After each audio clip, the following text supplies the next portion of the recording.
Maclunky. Welcome to round 3 Swiss of the Hex and NYC Planetary Qualifier, brought to you by Maclunky Gaming. Today, we have an insane Han Yellow mirror match with Matt facing Chris Lewis from Both the Network. Joining us with expert commentary are Tower Number 9 and Josh from Next Gen Gaming SC. Enjoy the match. It looks like here, though, we have a double yellow Han mirror match.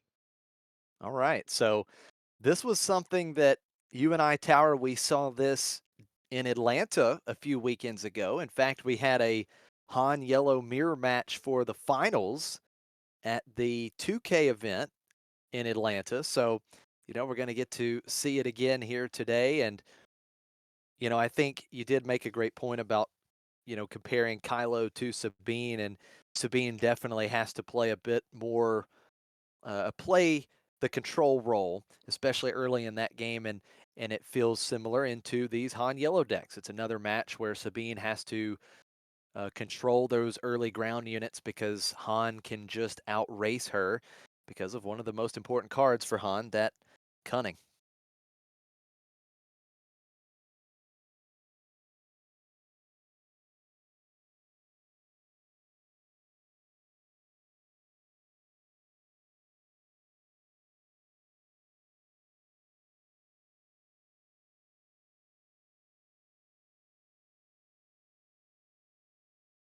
All right, Matt Ferrando on the left and Christopher Lewis here on the right, I believe. And it'll be interesting to see how this goes. Mirror matches are important. Some people don't like to practice mirrors, but I actually think that it's something that you shouldn't disregard. I had a tough season of flesh and blood competitive play where I repeatedly bubbled out after losing mirror matches in with a deck that was extremely well positioned into the meta as a whole. But I had practiced the other matchups a bunch, hadn't practiced the mirror much, and I paid for it that season. So, don't neglect the mirror if you're testing for big tournaments. Yeah, and it's even more important in this situation if you're playing a deck like Han Yellow. I mean, right now, Han Yellow, just going by results, is the best deck in the format, and you've got a lot of people running it. So you have to be aware there's a very good chance at running into this deck, playing the mirror, and so being prepared for it is very important. Now here in game one, Christopher starts with the initiative using that Han action ability to start the game. And then we see L3 coming down in the ground arena for Matt. Christopher follows up with Ezra in the ground arena as well. If I'm Matt, I would love to have a hotshot deal 44 here. They would allow L3 to clear Ezra, and it would stick around on her since she would live through that encounter with the shield. But not sure if he'll actually have that option available. Let's see what he does. Yeah, I think being able to take out Ezra and preventing any potential advantage that Ezra can gain. But look at this, Bodhi Rook coming down for Matt, and that's going to discard Christopher's Cunning. Now, Christopher does have a pretty nice follow-up play. He plays Wing Leader, buffing that Ezra Bridger, so now Ezra is a 5/6. So quite a big ground unit for Christopher. L3 going into Christopher's base for 2. But 5 damage onto Matt's base with Ezra, so you have to like Christopher's spot on the board, but discarding that early Cunning, man, that's pretty good for Matt. Yeah, absolutely. The Cunning is such a key card, as you were discussing earlier, and having it sniped out of the hand there is not what you most want to see. Well, you talked about L3 maybe being able to take out Ezra last round. We didn't see that happen, but here at the start of round 2, Matt playing Surprise Strike onto Bodhi Rook, attacking and trading with Ezra. So Ezra defeated. Christopher comes across the board with Wing Leader for 2, and then Matt returns the favor with 2 damage of his own with L337. Oh, wow. No play for Chris this turn. He takes the initiative. Oh, that is rough. 4 resources unused, and now Matt using the Han Solo action ability, getting a third ready resource, playing Millennium Falcon, and the Falcon is going to clear Christopher's board by attacking and defeating the Wing Leader. Yeah, not a great situation here for Christopher Lewis, I think. But we'll see whether or not he can do something here. He is definitely behind on the board. He's a little ahead on damage dealt to the base. I do think that I do think it'll be interesting to see what happens as the leaders are potentially deploying on this turn. Yeah, we see Christopher going up to 6 resources using Han's action ability. Can he get to 7, right? Can he deploy Han and get up to 7? Or is Matt going to have a response? Now, Matt is going to do the same. He's just going to use the Han action ability, going to 6 resources, and here comes Christopher's Han being deployed. I think we're going to see this cunning from Matt used to exhaust Christopher's Han. Could be wrong, but yep, it's going to be a buff on L3 and an exhaust on Han. And now L3 poised to actually remove Han and stay alive with the cunning buff and the shield. Let's see what Chris has in response. That is such a big play with Cunning there. Now, Christopher does smuggle in Zori Bliss, but then Matt is going to deploy his own Han. And as you mentioned, L3 with 6 power is just going to attack and defeat Christopher's Han, just losing the shield token. Christopher claims the initiative, and now we're going to see a total of 7 damage go through to Christopher's base between Han Solo and Millennium Falcon. That was a very tough turn here for that was a very tough turn here for Christopher Lewis. We saw the Matt using his cunning to handle Chris's Han leader deployment quite easily. Chris unable to use his own cunning because it was sniped out of the hand by Bodhi Rook. Yeah, that was, being able to take away Christopher's Cunning but have your own, that is big time momentum for Matt. Now, both of these players defeating some resources here. Christopher has to defeat 1, Matt has to defeat 2 resources. Both players on 6 total resources to start the round, and Christopher is going to open up with Zori Bliss attacking and defeating the L3 that had a hotshot blaster put on it. So 4 damage back to Zori. Christopher draws a card. Now, Zori is a nice kind of insurance card in these decks because it gives you a option to smuggle out if the opponent disrupts your 5-6-7 combo. And now Matt is going to take Christopher Zori off the board with Han Solo, getting an extra resource, going up to 7. Christopher also going to 7 resources with the Han action ability, but Matt is going to smuggle in DJ, and he is going to take one of those ready resources for Christopher, which sends him back down to 6. Yeah, and that's really unfortunate for Christopher because it now means that the Han Solo reluctant hero that he has in hand isn't going to be able to be played here. Does he have some other option to counter that DJ and get his resource back before the end of the turn? That is such a huge Cunning. play, keeping Christopher off of Han, but yep, there we see Cunning. What does he choose here? What options are we looking at? He discards a card from Matt's hand, and he bounces the non-leader But ground unit back to Matt's hand. but yeah, by bouncing DJ, he does get his resource back. Yep, so going back Um, up to 7 total. So that'll leave him with 2 ready resources. And that, Falcon swings in. 14 damage on Christopher's base now. Christopher has claimed the initiative, and we will move on to the next round. But Now, DJ, if DJ does just get played again next turn, but Christopher is at 8 resources, we could see Han reluctant hero come out and kill DJ. right. Yeah, at this point, Christopher has 7 resources. He could get an extra one because of the Han ability. Yeah. And Oh, Christopher but is he's actually gonna go. He's gonna swing with Han first. Oh, this makes a lot of sense. By swinging with Han here, he clears his opponent's Han. That means that Matt is not gonna have Han's ability this turn. So even if Matt were to bring out DJ, he would not be able to discard the resource at the end of the turn. Yeah, that is extremely important. And now we're going to see Matt go in for 3 damage with Millennium Falcon. Christopher just claims the initiative. Now, Matt, I believe, only has 1 card in his hand. He still has 7 resources, but just 1 card in hand. Now, we could see some cards being smuggled into play here. And there is the DJ. So DJ, once again, smuggled into play. and Matt will take control of one of Christopher's resources. But as you mentioned, Matt doesn't have a way to defeat it. Now wait a minute here. Oh yeah, okay. It looked for a moment like he was discarding that resource, but he can't do that here. Right, just using that resource as the one to exhaust for the Falcon tax. Right. And Christopher starting out with Enfys Nest, going to bounce the Millennium Falcon. And here comes Matt's own Han Solo to take out Christopher's. Now Christopher here's an just interesting claims, situation though. Matt has not used Han's ability, so he can't get rid of the resource unless he makes a resource that he might not really need.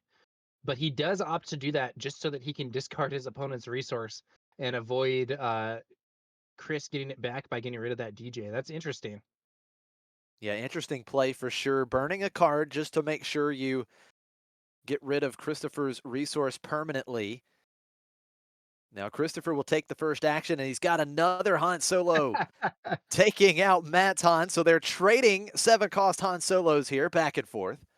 What a development. I remember back in the Spark of Rebellion starters, you could have Han and Palpatine trading, but Han and Han trading here is pretty funny. And here's another cunning from Matt. He exhausts the Enfys Nest, and then did he have Christopher discard a card? I believe so. Okay, so Or no, maybe or did he give him +4 and then bamboozle exhaust him? I think he may have gone for the I think he may have actually gone for the buff on DJ, and then Christopher discarded both of his cards to do the bamboozle for free. Yeah, Okay. that makes sense because I think Nope. Christopher had two cards and got rid of them both. Bamboozle paying off here for Chris. Yeah, so Christopher able to mitigate that damage that was going to come through. Christopher has 20 damage on his base, just 10 HP remaining, and that would have been 7 with the buffed up DJ. So now Matt is going to play Falcon. Christopher has claimed the initiative, and the Millennium Falcon is going to get in for another 3 damage. So Christopher down to 7 HP on his base, but he will start the initiative with 2 7 drops in play.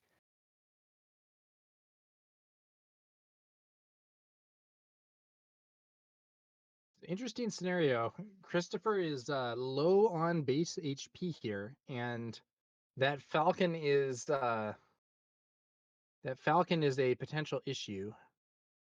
So But Falcon, Matt just returns him to hand instead of paying the Falcon tax. Enfys Nest getting into Matt's base for 5, bouncing the DJ, and then Spark taking out Christopher's Cantina Bouncer. Christopher now with no cards in hand, but he smuggles out a hotshot deal 44 onto Han, swinging for 8 damage. That is a big hit. 20 damage on Matt's base now, and this race has tightened up, and Christopher is showing enough damage to win in the next round between Enfys Nest and Han. Now, what does Matt have here? We know he has Falcon in hand, but Falcon by itself won't be quite enough. 7 HP shy of Now, winning the if game for Matt. if Christopher has another buff for his Han, he is actually threatening lethal here. Another hot shot would be enough to defeat Matt's base in one hit, as would a surprise strike. So it's an interesting situation. Matt looking through Christopher's discard pile, maybe trying to see what options Christopher's already used here. Yeah, probably thinking about that exactly. What pumps have been played? What does Christopher have available to him? Because, as you mentioned, that Han with another pump would be game next round. That and speaking of pumps, I'm looking at the life totals here, and if Christopher had not had that bamboozle, that buff DJ would have actually won the game, I believe. Yeah, you're absolutely right. So Bamboozle coming in clutch. Matt does replay the Falcon. Christopher is going to smuggle in Tech. Matt does get in another 3 damage with Falcon, bringing Christopher up to 26. And then Matt getting an extra resource, and I believe smuggling DJ into play. Yeah, Christopher getting hit by DJ again. Now the crazy thing is, this card matters a lot. Like what card is taken by DJ matters because it deprives Christopher of an option that he could play with Tech. Yeah, that's absolutely right, because right now Christopher has a ton of options to him in that resource row, with Tech giving all of his resources smuggle. Oh, and there it And is. he's got the Surprise bump. strike from the resource row, smuggled out via tech to win the game. Wow, what a first game. Christopher will take the early lead. And man, Christopher was behind quite a while in that first game, but he rallied back. Double Han certainly helped, but an exciting first game with some great back and forth action. Absolutely. And that the bamboozle discarding a card to play it for free after he had exhausted most of his resources on that Han allowed Chris to not get killed by the buffed DJ, and ultimately he was able to get it. Very cool game. And I think earlier in the game, I think we may have seen Matt actually resource a Han Reluctant Hero, which it was early on in the game. It wasn't a playable card yet, but it would have been very nice to have another one of those, given how that game ended up developing. Yeah, you're absolutely right. Because if you think about it, Christopher played 2 Han, and then Matt played 1 of the Han Solo Reluctant Hero, right? It was 2-1 in favor of Christopher, which left Christopher's on the board in the end, right? If Matt had another Han, that would have been a great answer. But yeah, Christopher with back-to-back Hans there, and then that bamboozle really coming in clutch, and maybe the MVP of that match, that timely bamboozle. Yeah, it's an interesting situation with those Hans because they not only are they a really powerful unit, they counter each other, and they counter each other without taking any damage in return. So it's a very tough situation if your opponent has more of those than you do, and that's the main end game plan for your build. Christopher had some good plays there, like you said, was able to regain a good position after struggling a bit earlier on in the game, but came back and got the win. Yeah, what a great comeback for Christopher. And I think, speaking of Han, maybe in this particular matchup, in the mirror match, maybe you have to avoid resourcing that 7 cost Han Solo at all costs.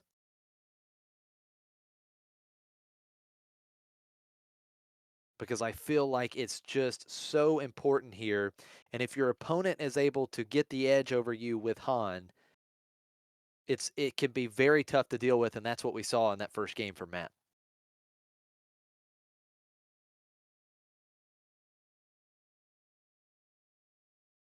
So the players shuffling up, getting ready for game 2 here in round 3 at the Hex & Co. Planetary Qualifier in New York.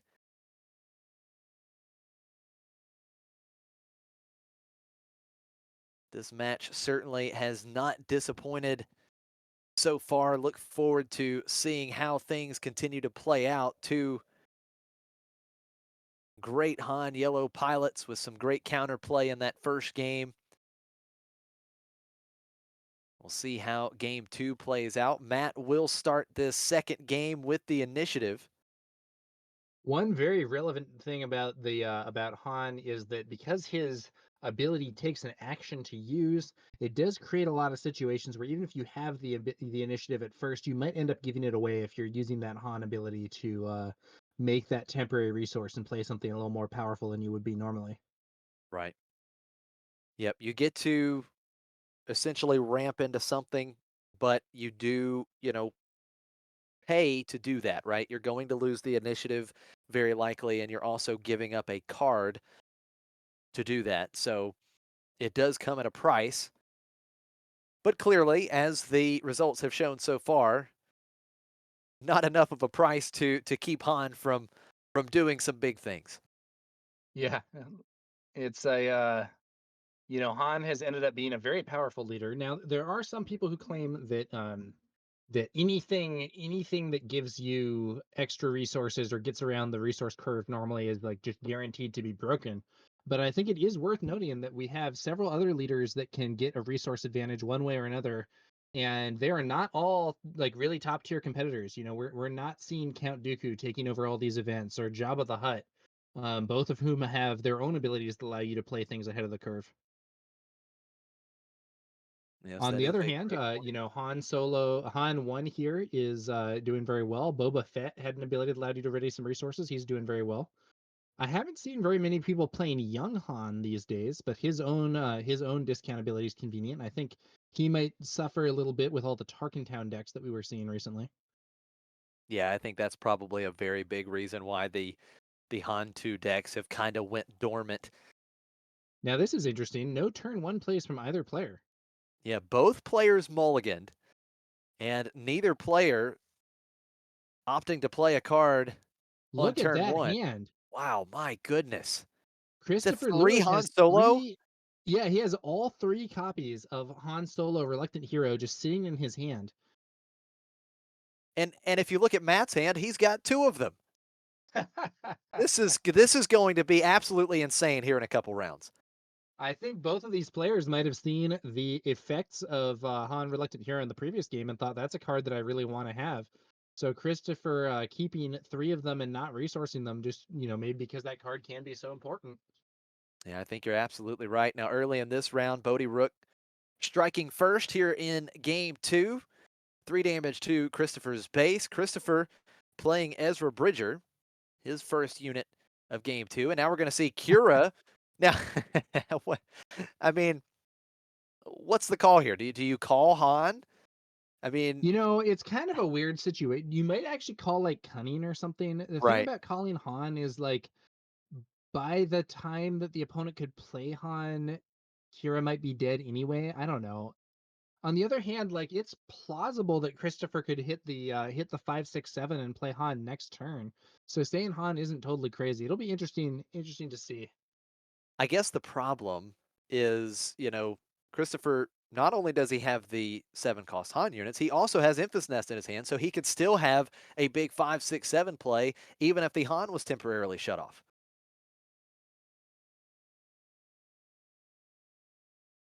Yeah, yeah. And Claire informing us that Hotshot Blaster was the card named there. Very good to know. Thank you for that information, Claire. And Christopher starting with the initiative here in this round and quickly using the Han Solo action ability, going up to 6 resources. If he lands the 5, 6, 7, he would be able to start things off with those Hans, but I think I saw a Cunning in Matt's hand there, so it may be that we see a similar thing to last game where Chris will not be able to pull off the full sequence there. And look at this. Matt is going to play Jetpack onto qi'ra. So qi'ra is going to get 2 additional power, and she will have a shield token for this round. Now, Christopher deploys Han Solo. Yeah, now that Cunning is now actually not playable here because Matt hasn't used his Han to create another resource yet. So Matt could actually exhaust his opponent's Han with this Bamboozle, though, and he does, discarding, I think that's an L3 to play it for free. Yeah, so we saw Christopher make great work with Bamboozle in game 1, and this time Matt is going to exhaust Christopher's Han to keep him from going up to the vital 7 resources. Now, Christopher looks like he's going to smuggle something into play. And he's going to smuggle tech into play here. Now Tech could easily just be cleared here by that Kira, I believe, buffed with the jetpack. So I'm a Matt is little going curious as to to, why Chris has not swung with Ezra. I do think Ezra swinging to clear Bodhi would be pretty reasonable here. yeah, Ezra still ready, still an option for Christopher. Matt did go up to 6 resources using that Han action ability.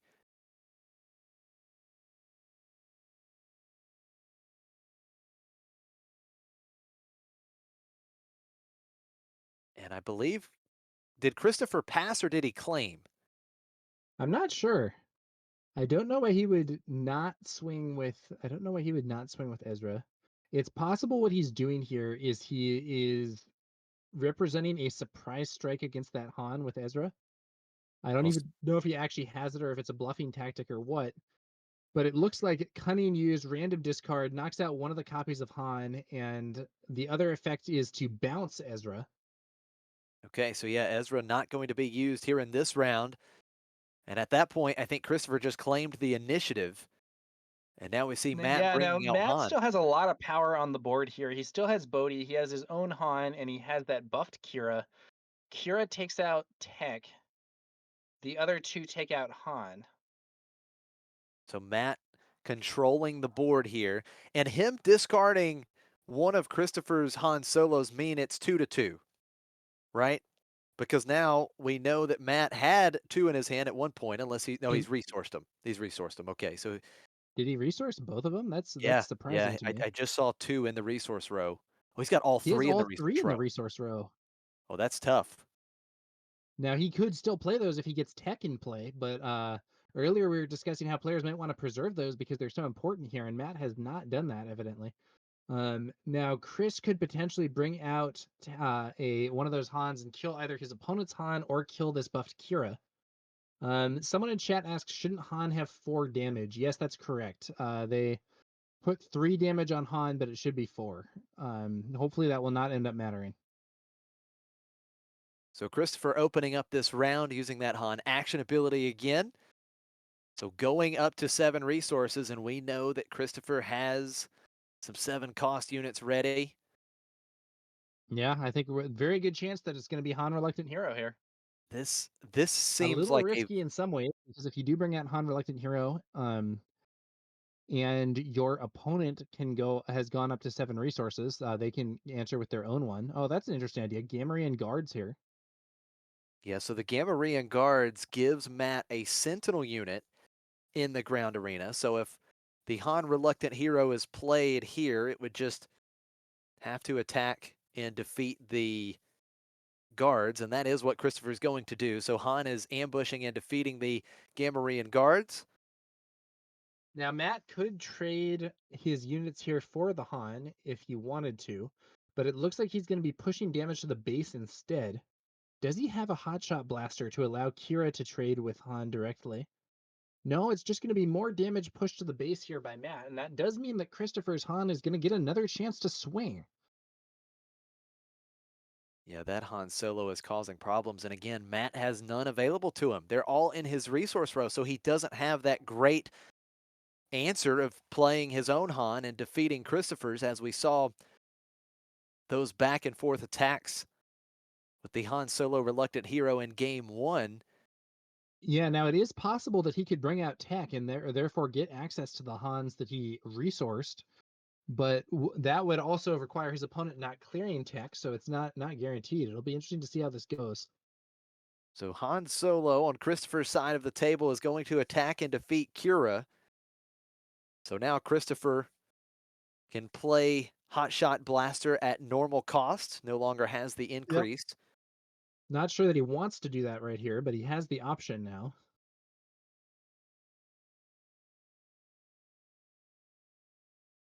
And Matt is going Jetpack. to smuggle in the jetpack on his Han Solo leader unit, getting a couple extra power. And now Han's going to have a shield token. An exhaust for this Han would be quite helpful for Christopher. And there it is. Bamboozle paid this time for its resource cost, and it actually bounces the jetpack and the shield. Yeah, that's extremely big. Christopher once again playing Bamboozle in a great spot. And we see Matt getting a card there from the 2-cost unit. Yeah, that's the favorable delegate, a 2-cost cunning ground unit 1/5. When played, you draw a card, but when it is defeated, you discard a card from your hand. Thank you for the highlight there, Claire. This card, I remember playing with this in some draft and sealed events, I believe. And it can be quite a good card in the right circumstances. Yeah, absolutely. So Christopher with the initiative going to start out attacking with Han Solo, taking out Matt's leader unit. And while Matt does not Christopher's have any damage on his Han base, Reluctant Hero's gotten huge value here. I think we've seen what all has been killed by that Han, Josh. I think he got his opponent's leader Han, he got qi'ra and the Gamorrean guard. yep, the Sentinel unit, the guards first, leader unit, and qi'ra. So that Han Solo has gotten a ton of mileage here in game 2. And even though Matt doesn't have any damage on his base, it just feels like Matt is very behind right now. Yeah, Now action board back on wise, to I think Han means a lot, and that favorable delegate is not exactly a huge board threat. Christopher expanding the board a little bit, playing Ezra Bridger, and Matt responds with Enfys Nest, returning Ezra to Christopher's hand. Enfys Nest, Champion of Justice. The set Now, 3 version of Enfys Nest is a 5/7 Saboteur. When played or on attack, you may return an enemy non-leader unit with less power than this unit to its owner's hand. So very, very disruptive. The stats would protect her from Han, but there's that hotshot blaster. there it is. Yeah, I was just about to mention a pump would be so big right now into Enfys Nest, and that is exactly what Christopher has. He smuggled in the hotshot blaster Han up to 8 power, defeating Enfys Nest, and here comes another jetpack onto the favorable delegate, but then it just gets returned right back to Matt's hand with Now Waylay. this is a very a very interesting situation. If you bounce favorable delegate, it is not defeated. So Matt does not have to discard a card from the hand there. But it does mean that that jetpack benefit is lost. Now the action back on Matt. He is going to smuggle in the 6-cost Millennium Falcon, the 5/5 space unit. Yeah, that's going to be Millennium Falcon Lando's Pride, the 5/5. It gains ambush if you play it from hand, but without an enemy space unit to ambush, that part doesn't even matter. I think he smuggled it in anyway, and in this case, it's just going to be another threat for Matt. Now, Chris's buffed Han is more of a threat than that Falcon, but Matt is substantially ahead when it comes to damage on the base, so we'll see what happens here. Yeah, Christopher starts out attacking into Matt's base for the first time here in game 2 with Han Solo 8 damage, but Matt's Millennium Falcon going in for 5, so 18 damage on Christopher's base. That Millennium Falcon could certainly get some work in here in game 2. Now we see qi'ra on Christopher's side. Taking a look at Matt's hand, now we see 2 Waylay and a Cunning, as well as the Gamorrean guards. And if he had What card will be named here? Waylay, Cunning, some other thing? Yeah, see, that's the thing. It's like even if you name one of those, Matt does have enough resources where he could still play it. It would just cost 3 more. Yeah, or if Chris were to name Waylay, we could potentially see Matt play Cunning on the and bounce qi'ra and then play the Waylay anyway. Right. Not a really good situation there for the qi'ra defensive ability, but honestly, that ability kind of loses some value as we get later in the game anyway, because unlike the regional governor, it is based on changing the cost of something, not based on making it so that they just straight up can't play it. So as people tend to have more and more resources as the game goes on, you eventually reach this point where you are no longer actually able to prevent something from being played because they have enough extra resources they can still play it even if inefficiently. Now, we did see DJ being smuggled into play for Matt, so he did take one of Christopher's resources, and then Christopher just got that resource back with the Han action ability. And we see the Gamorrean guards coming into play for Matt in the ground arena, and Zori Bliss coming into the ground arena for Christopher. Now, Matt has claimed the initiative. Now, I don't think Matt actually had a temporary resource that turn, which means that the stolen resource from DJ is not going to be discarded at this time. Yeah, that is exactly right. That stolen resource could certainly go back across the table to Christopher, back into his resource row if he can take DJ out of play. Now, Matt has the first action. Now, unlike the Sabine matchup we were seeing previously, these games have been a lot more involved. We are still in game 2. It's not over yet, and they have used much of the time in the round. Looks like we have about 23 minutes remaining. So Matt is going to open up with an attack to Christopher's base using the Gamorrean guards for damage. And Christopher is going to play Enfys Nest, bouncing DJ back to Matt's hand. Now, That does mean Chris should get that resource back, isn't that right? right. Yeah, that he should, right? Are Because they it's just missing that? DJ leaves play. I don't think it has to be defeated. It just leaves play, and I think you get the resource back. Are we missing Yeah, that? it is when this unit leaves play, that resources owner takes control of it. They might have actually Okay. forgotten. Very Ho- odd situation, but Yeah. Christopher should Hopefully. have his resource back from Matt at this time. Now here comes Cunning for Matt, and he is going to exhaust both Han and Zori Bliss. And then what is he doing with the other If he goes for the option? buff on the if he goes for the buff on the Falcon, it's potentially swinging for lethal here, I think.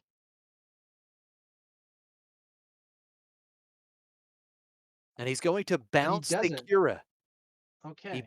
yeah, bounces qi'ra back to hand, and then Christopher is just going to replay the qi'ra, taking a look at those two waylays, and we see the L3, a new card in Matt's hand, and now Matt is going to get in for another 5 damage, 27 damage on Christopher's base. One more attack from that Falcon or the Gamorrean guards would finish this game. I think Chris needs to find a cunning of his own to exhaust both of Matt's units here. Um, it's a tough situation. I think even though Chris has had a quite strong board, I'm not sure that it's going to be enough. Another DJ comes out, and now unfortunately they still have not gotten that. Oh, but now they realize Okay, they yep, should there get it that is. resource back. Yep, because it got removed from play, or DJ was taken out of play, so that resource does go back, but Matt can then just Take it take it right again. back with the Right. second DJ, I guess. Yep. Now it's a little interesting because I do think Matt would not have actually been able to use that.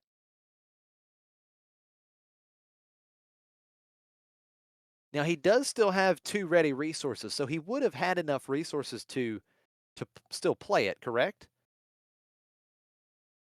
Yeah, so he still could have played it, but I think he would only have one resource ready after instead of two. I think we have a camera freeze here.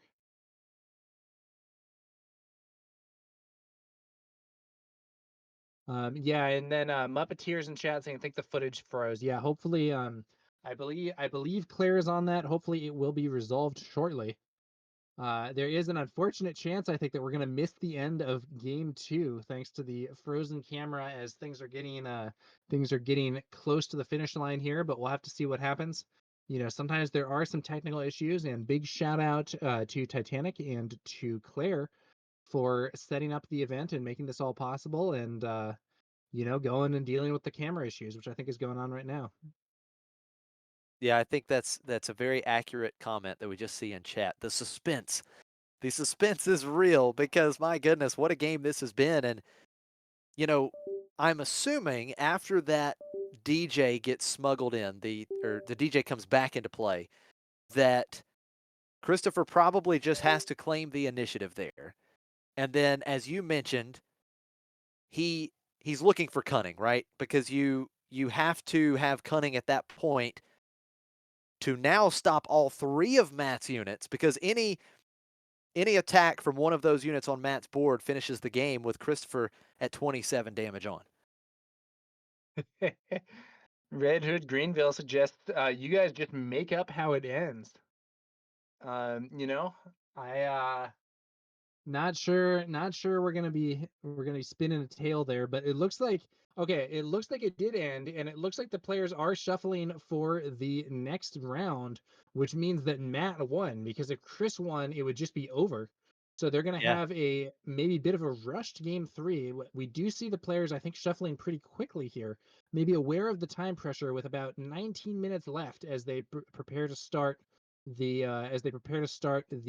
third game of the third round of Swiss. Yeah, super exciting to see a game 3 coming up. So Matt was able to take it. Not sure how he got there, but he got there. That's all that matters. And we Yeah, get I do think he had another. a substantially favored position. Not entirely sure. Not entirely sure what happened. But it did look like if Christopher didn't draw a cunning, he might have been dead in the water there. So maybe he indeed didn't draw a cunning. And I think too, in that situation, even if Christopher had cunning, he potentially stops Matt from winning in that round. But at that point, Matt's probably going to end up with the initiative, and Christopher did not have enough damage on board to win that next round. Yeah, let me think about that. He had, yeah, I think he might have had to have like cunning plus maybe several pumps or something. Right. I'm It would have been not entirely very sure how tough. much he needed, but yeah. All right, on to the third game. There we go. So Christopher starting with the initiative using the Han action ability. And then that favorable delegate coming back out for Matt. Matt drawing an extra card, and Christopher playing Ezra Bridger. Matt will start with the initiative here in round 2 of game 3. And he is going to start with a surprise strike. The delegate is going to attack and defeat Ezra Bridger. But then Christopher follows up with another great 3-cost unit in tech.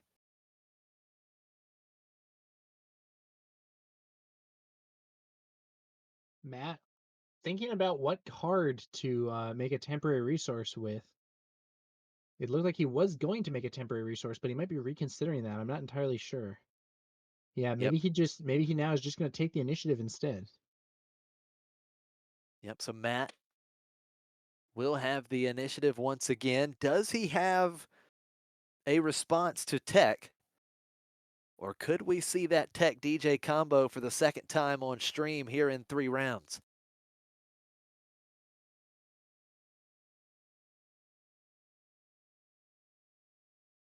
Yeah, it'll be interesting to see what happens here. Jetpack on the delegate. So that's going to give the temporary shield and the buff. Han's ability used here. I think we are maybe setting up. I think we are maybe setting up the tech DJ combo here from Christopher. And it doesn't look like Matt has an immediate answer in his hand to either tech or DJ if DJ does get Yeah, now smuggled in here. he has a hotshot blaster and he's going to make a resource, but the problem is if Christopher indeed brings out DJ, he can take one of the ready resources and now the hotshot blaster can't be played. Yeah, that is so good. And there it is. DJ smuggled into play for Christopher. He will take one of the ready resources on Matt's side, and that does Is there take a Hot surprise Shot strike? Blaster. I don't see it. No, I don't see it either. So Matt doesn't Christopher have. lands the tech DJ combo and puts Matt in a uncomfortable spot here. Yeah, this is huge. I mean, this is exactly what Christopher is looking for. And once he stole that resource, he goes up to 6. Han gets deployed, and Matt does have Bamboozle to exhaust the Han leader unit. But this is definitely not what Matt was looking for. No. Tech swings to base. Now Matt uses the favorable delegate's shield from that jetpack to swing into Han and deal 3 damage there, but Matt is now substantially behind. Yeah, and of course, Christopher Oh, defeating. insult to injury, the stolen resource was a jetpack. Oh, It wow. always stings to lose a smuggle card to that, even more so than getting hit by DJ normally stings. So Christopher opening up with an attack onto the delegate. DJ defeating the delegate, and Matt having to get rid of a card from his hand, and it's Millennium Falcon. Now we have a question here in chat from the K Milky. I thought the resource DJ steals a random resource. Does the DJ controller get to pick still? Yes, the DJ controller does get to pick which resource they take. So Matt Now played. if you get played against you, you can shuffle around your resources and stuff, but they do get to be like, I'm gonna take a ready resource, for instance, if you have both readied and exhausted. So Matt played the Oh, Gamorrean guards. Christopher took it out right away, and then Christopher smuggles in another DJ, and that is going to wrap it up here in round yeah, 3. I think Christopher Matt just Lewis, a scoops the 2-1 win second DJ over there. Matt. That is a overwhelming win there for Christopher Lewis in the third game of that match. The first 2 games were very close. This one was not.